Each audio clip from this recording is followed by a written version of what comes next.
Coming up on this episode of HTNR, we take the time machine back to the 70s and 80s. SVS takes his new Ultra Evolution speakers live. A new sub $300 subwoofer launches.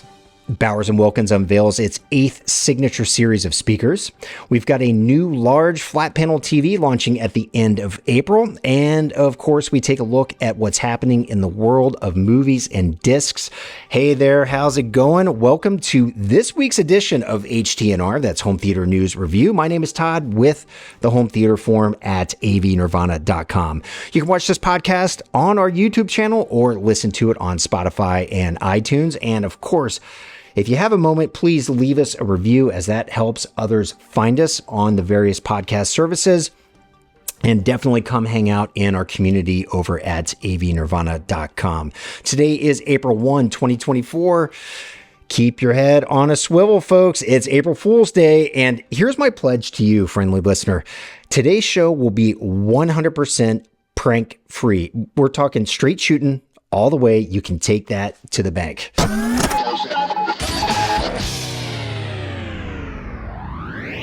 Alrighty, time for a quick ride in the time machine, and we have several notable events that took place on this day in history that touch on music, film, TV, and technology.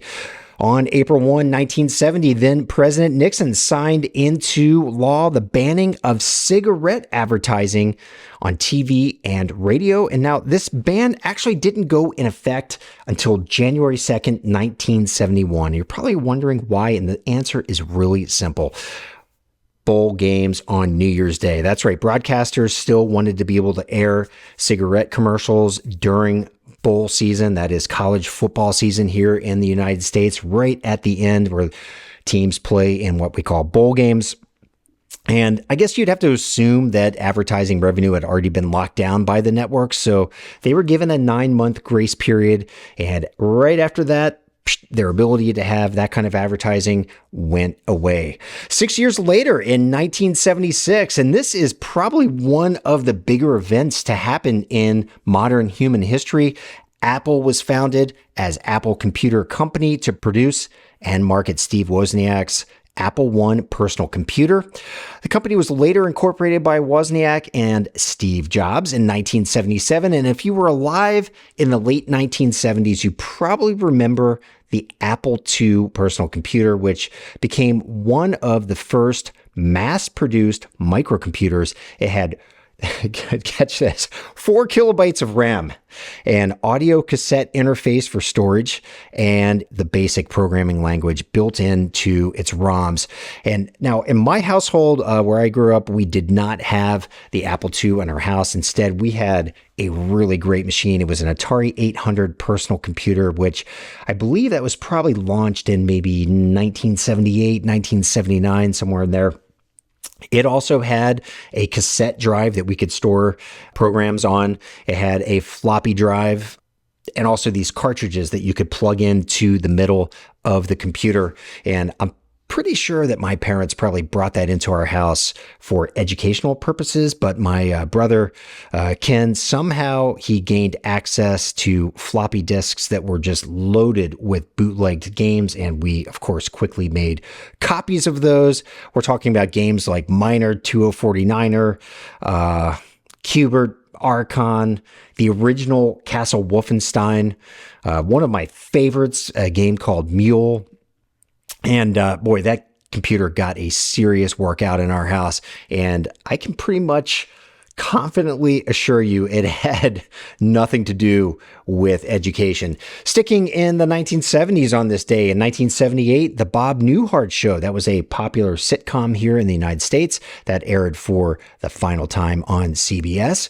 And in 1984, Motown singer Marvin Gaye was shot and killed by his own father after an altercation. Now, apparently, Marvin Gaye was struggling with financial issues and depression and drug abuse. And according to Frankie Gaye, his brother, who held the legendary singer during his final moments alive, he wrote that Gaye's last words were, and I quote, "I got what I wanted. I couldn't do it myself, so I made him do it." That is a truly tragic ending to a voice that has brought so much happiness to fans around the world.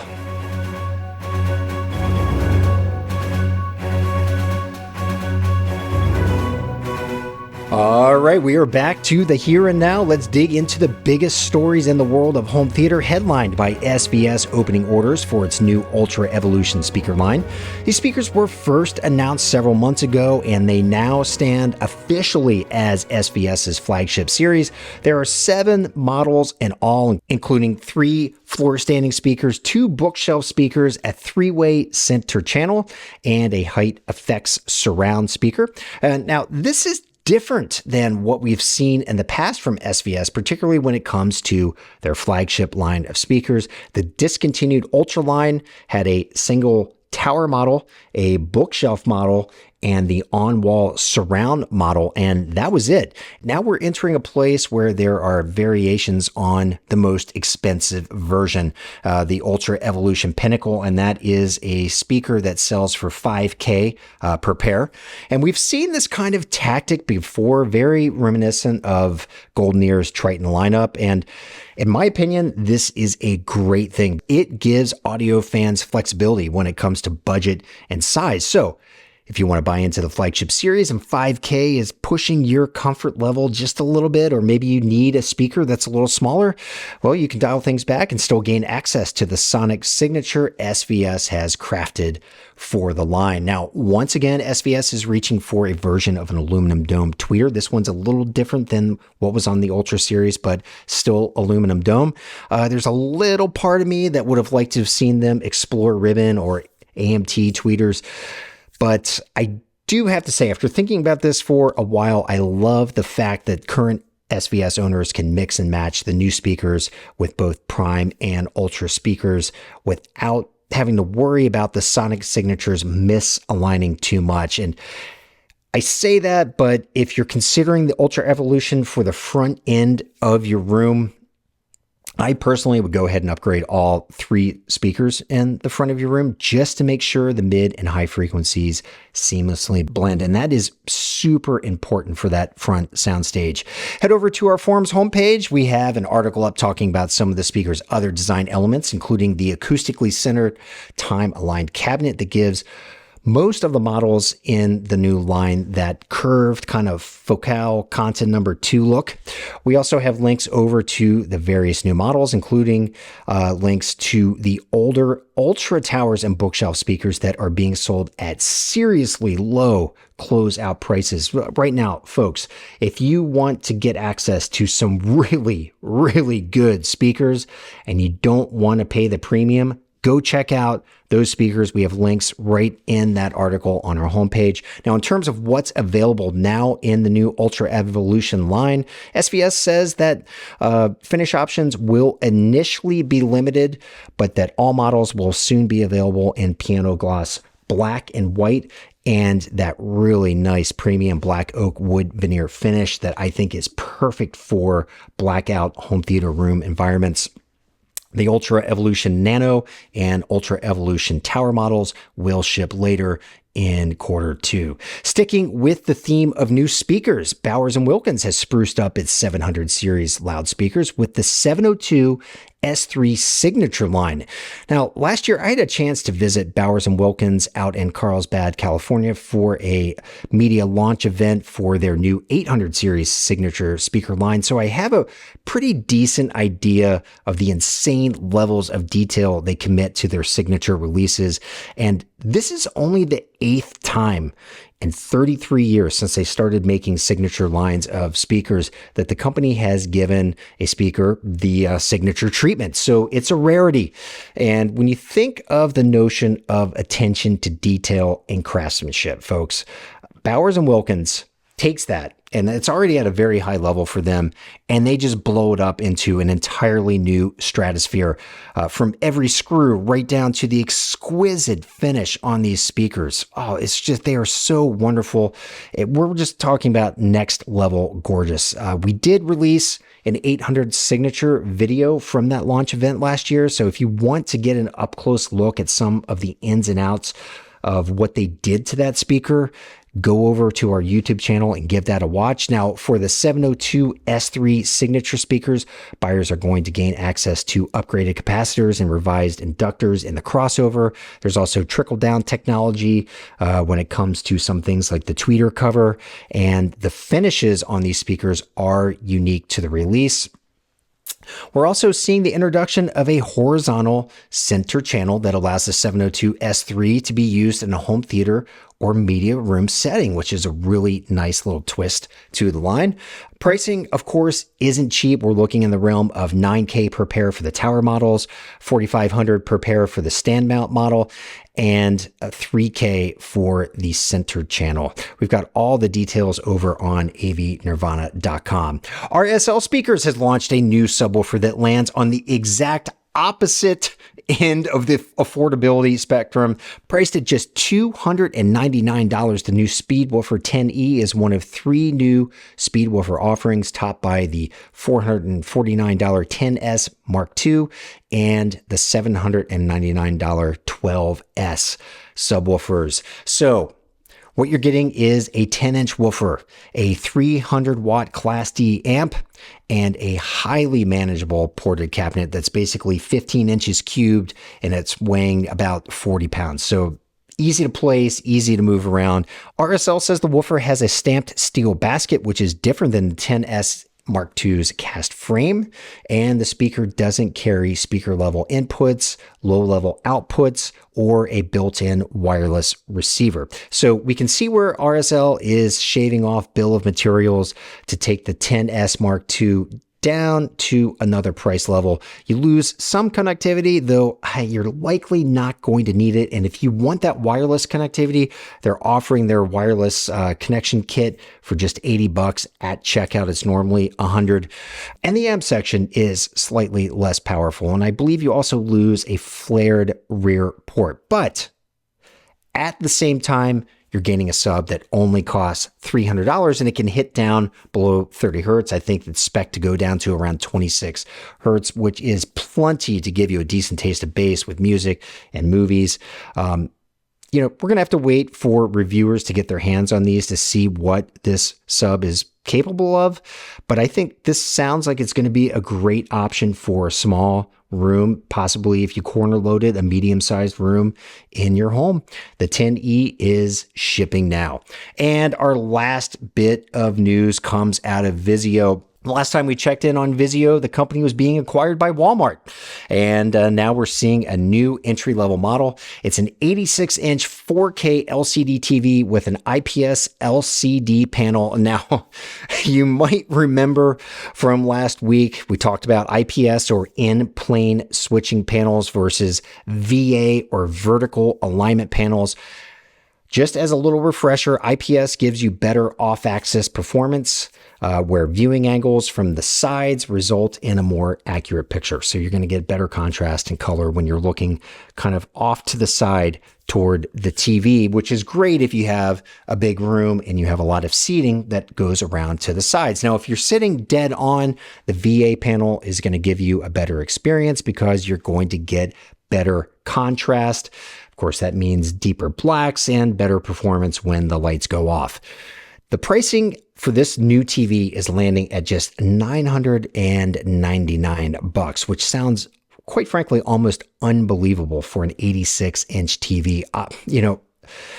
You're going to have to give up something when you're getting a TV at that cost. And this is what's happening here. Operationally speaking, you're basically getting a TV that is going to cater to watching television. If you're a gamer, the TV only operates in 60 hertz in 4K. If you want 120 frames per second, you're going to have to sacrifice resolution because the TV will shift into standard HD or 1080p when going up to 120 hertz.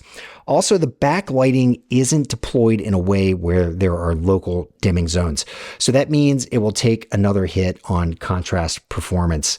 But look, you're giving up those things to get size. So if size is ultimately what you're going for, it's hard to beat $999. But, I also kind of look at this as, well, you're sitting at $1,000.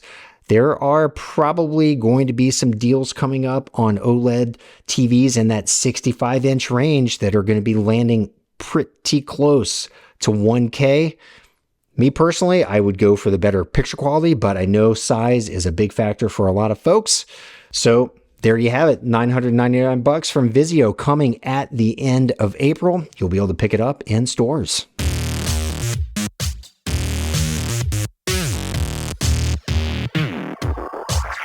Shifting gears to movie reviews and AV Nirvana's disc critic Michael Scott. He published 3 new reviews over the last week. If you head over to the forum's homepage, you'll find links to all 3 on the left-hand side of the screen. Just click on the cover art and it will take you over to the review. The star of this batch of reviews is Wednesday, the complete first season. Now, Mike does a great job of dissecting this release, not only tackling the storyline, but also speaking to its limitations as a Blu-ray only release, which is interesting because Wednesday was streamed in 4K. So definitely go see what Mike has to say about the AV qualities of the disc before you buy. He also reviewed 4K versions of Child's Play, which is the 8th installment in the world of Chucky, and the 2013 remake of the horror film Carrie. On to recent disc sales numbers for the week ending March 23rd, and DVDs accounted for basically 60% of sales, with 4K discs grabbing 15.5% of the pie. So DVDs gained about 10% from the week prior, where we saw a bit of a bump in the 4K category from what I think were several big releases that week, and maybe things are kind of coming back to reality a little bit here. Aquaman and the Lost Kingdom remains the number 1 selling disc, with Blu-ray accounting for 56% of that title. Number 2 is Disney's Wish, followed by Wonka, Migration, and our good old friend Oppenheimer, still hanging in there at number 5. Last week, we found The Abyss, True Lies, and Aliens landing at numbers 12, 13, and 14 on the overall sales chart. This week, Aliens jumped to number 6. True Lies, that fell down to number 9. And The Abyss snuck into the top 10 right at number 10. And those 3 titles are now occupying the top 3 slots for best-selling 4K discs. Obviously, in that order: Aliens, True Lies, and The Abyss. As for streaming, and this data comes from JustWatch.com, which says it has access to 40 million viewers worldwide, Roadhouse continues to hold the top spot.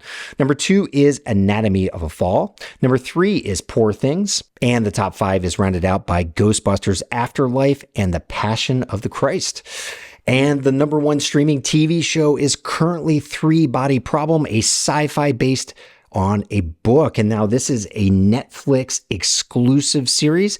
And I like the synopsis written by Keith Langston over on JustWatch.com. And they say he's an official Just Watch writer. And I'm not sure if that means he's employed by JustWatch.com or if he's a verified fan that writes reviews that are posted on the site. But let me just read what he has to say. I thought this was really intelligently worded.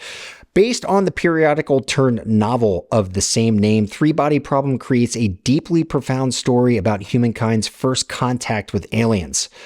But it's nothing like the typical first contact stories you're used to. If you love emotionally evoking science fiction like Arrival, which, by the way, I happen to really like, or a gripping mind-bending story like Ex Machina, which I absolutely loved, and that's me speaking, not him.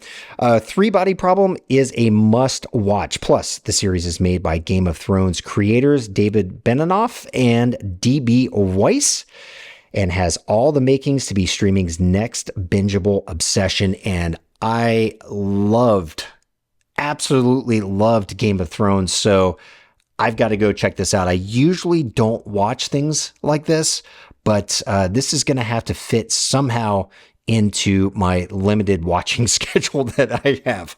Okay, for you Kaleidoscape owners out there, Stop Making Sense is now available for purchase and download in 4K. It's a documentary of a Talking Heads concert originally released in 1984.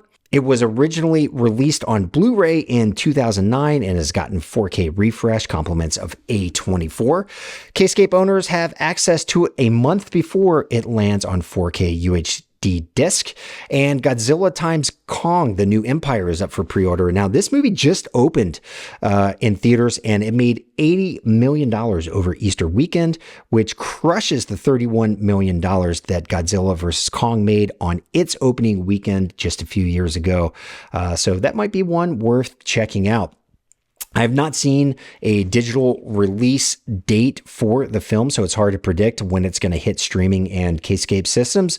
But if you pre-order it, Kscape downloads nearly the entire film onto your server, and then the last remaining bit is transferred at 3 a.m. Pacific time on launch day, and you can watch it right then and there. So it happens really fast.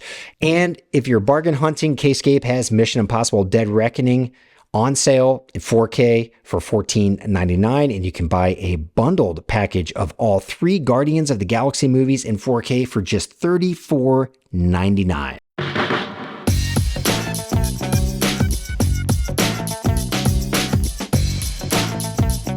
Now for disc deals of the week, and I am loving these 3 discs. 2 are all-time favorites of mine. We're talking top 10 desert island flicks, and what makes these titles unique is that they've already had 4K releases, a lot like Cloverfield, which we highlighted last week, and they're getting a new release in a multi-format pack that has 3 discs. That's 4K, Blu-ray, DVD, along with a digital code, so you're basically getting it in 4 different ways.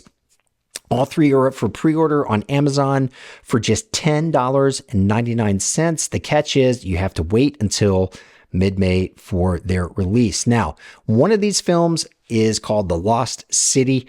And I have to admit, I've never seen this one. It stars Tatum Channing and Sandra Bullock. If you've watched it, let me know what you think and whether or not I should head down the path of acquiring it and watching it or just avoiding it altogether. I'd like to hear your thoughts on that.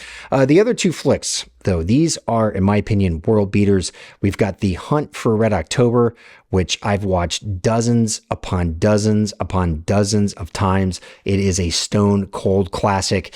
And Interstellar, another top tier film. And in my opinion, that is Christopher Nolan's best release to date. Anyhow, all 3 can be had in 4K with 3 other formats included just for $10.99 a pop. And if you want to support our site, I've dropped links in the description and show notes.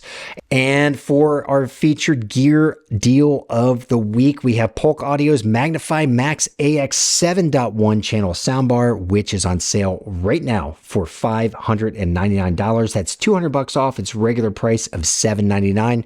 I just reviewed this soundbar.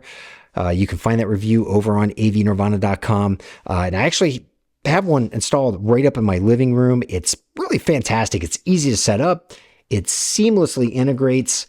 It's easy to use once it's integrated. It sounds really good and has a decent performing 10-inch wireless sub.